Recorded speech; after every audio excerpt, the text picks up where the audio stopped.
What is up, BookTube? It is Monty, and quick disclaimer, I know there's going to be some noise in the background because, again, live in the desert, and the air is going to be on. Secondly, I don't really know if I'm in focus or not. I can't see my face, given the new lighting situation we got going on here. It is what it is. I'm just going to assume that I'm in focus, and if I'm not, then you will never see this video. So if you're seeing this, Editing Monty decided I was in focus enough. So, I've teased this haul enough, so I'm here to bring you my all black books book haul. All of the books presented here today are written by black authors. I'm going to start off with the one book that I don't physically have because it's going to arrive here on Thursday and I want this video to go up on Wednesday. So I have The Vanishing Half by Britt Bennett. So this is the Unfunnily Black Hotties Book Club book pick for the month of July. We'll be having a live show discussion towards the end of the month. If you want to participate by reading the book and then joining us for that show, make sure that you follow the Twitter, which is linked down below in my description, as well as subscribe to the Unfriendly Black Hotties Book Club channel. There are 2 videos up right now. There's a live stream where a bunch of us introduce ourselves, not me, I'm just hanging out in the chat, and then my reading vlog for our spreadsheet project. I will also, down in my description, there is a affiliate link for the bookshop, so if you want to buy anything that I mentioned in this, or you want to buy the group book for that book club, that is linked down below. I'll make a small commission on that. It doesn't cost me anything extra. You support me, and you support some independent bookstores. So if that's what you fancy, that's there for you. If you don't want to, y'all know Amazon.com, like, do what you want to do. I'm going to start off the haul with books that I've either mentioned on my channel already, or like this year, or you've seen me reading, and so it doesn't make sense to like wait for the end. And so first up on that list is White Negroes, When Cornrows Were in Vogue and Other Thoughts on Cultural Appropriation by Laura Michelle Jackson. This was my favorite read of 2019. It deals, like it says, cultural appropriation through the context of pop culture. I don't think, like I said in my best books of 2019 video, that it really pulls on any like obscure examples. They're all examples that people are readily familiar with, and it just discusses them in a way that I thought was easy to digest and understand, and I really liked it. It's really small. This is a nonfiction that I read physically, and I don't think I needed the audio for, but the audio might be good. I don't know. I also think that this cover is just kind of pretty, so it has that going for it as well. Next up, the book I want to talk about is The Black Flamingo by Dean Atta. I read this on my most recent sprints. I'll leave that linked up in the cards in case you need some motivation to get some reading in. This is a novel told in verse with some pages, like some text exchanges, and I really enjoyed the character arc, the character growth. I don't think I'm a fan of novels written in verse. I do want to revisit this before the year is over and listen to the audio version just to see if that impacts me more. But overall, I really enjoyed this narrative about a young biracial boy who is Greek and Jamaican living in the United Kingdom, coming to terms with his sexuality. There's some family stuff that happens. And overall, like I said, it was a really good book. I flew through it on stream, so I think that it's easy to digest and get through. I liked Dean Atta, and I'm looking forward to reading more from him. And that's all I got to say. Oh, I will say that this cover is obviously very different than the UK cover. But the main character of this book has locks for a majority of the story.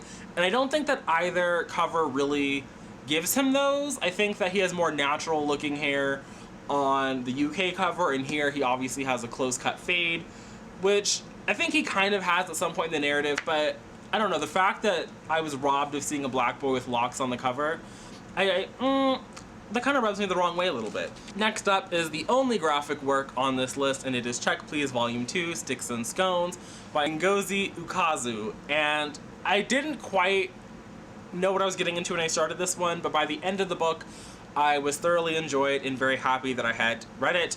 And I think this is a great little duology. It's a great story, and I think that more people should read this, and less people should read Fence. Next up on the list is the last book that I've already read, I believe. Last one I've read, and it is Felix Ever After by Kason Calendar. I talked about this in my June wrap-up, so I'll leave that linked up in the cards. So the rest of these are all things that are new to me, that I've heard around.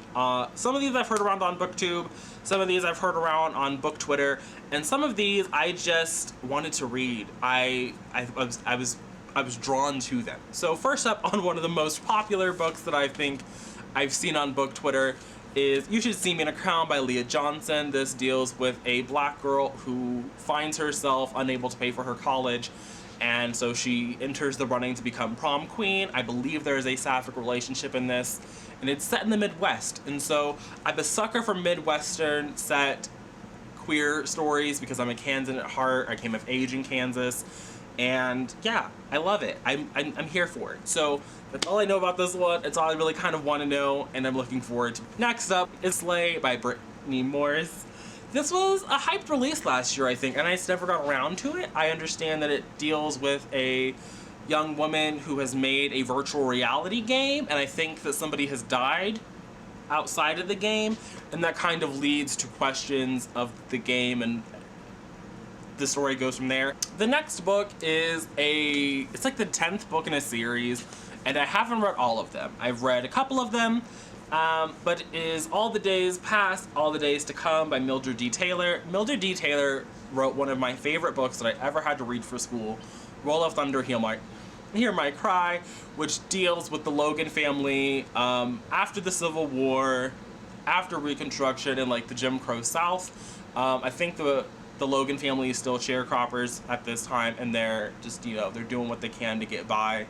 I read, I want to say something about France. I thought I had read Let the Circle Be Unbroken, but that's not marked as read on my Goodreads. But I did read The Land, which is the first book in this family saga about their ancestor, who was, I believe, a white passing man, and it was a very interesting story. I read all of the ones that I read them in school. I haven't read all of them, and this is the last one.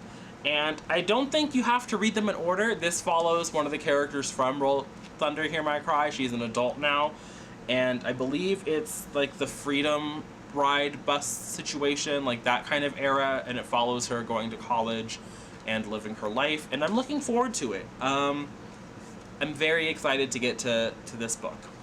Okay, so the rest of these are... Okay, I have one more. My last young adult novel is Black Veins by Aisha Monet. I've heard very good things about this when it came out last year, and I believe this is I don't want to say like a fantasy adventure. I think it's more like... I think there are superpowers, and I think there's like a found family aspect to this story, and that's all I really know. That's all I kind of want to know. I kind of want to go into this blind, so that's what I'm doing, and I'm looking forward to it.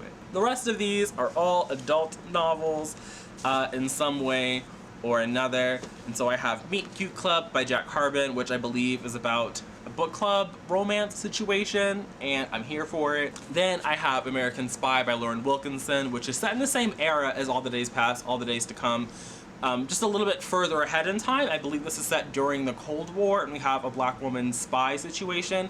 I first came across this, maybe it was when I was looking for books for my Blackathon TBR that I ultimately didn't get to, but I also remember when I was looking for more like queer, like action adventure novels.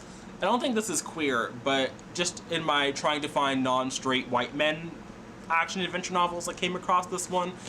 And so I'm kind of excited to get to this one. And I haven't heard anybody talk about it, so I don't know what I'm getting myself into, but I own it, and it's a thing that's gonna happen.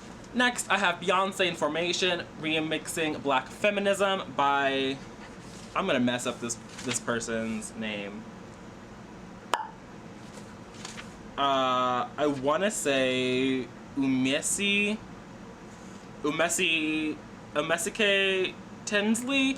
I'm sorry. I'm so sorry. And I honestly don't even know what this one is about. I know that when Umesike Natasha Tinsley, undergraduate course Beyonce Feminism, Rihanna Womanism has inspired students from all walks of life. In Beyonce Information, Tinsley now takes her rich observations beyond the classroom, using the blockbuster album and video Lemonade as a soundtrack for vital new millennium narratives.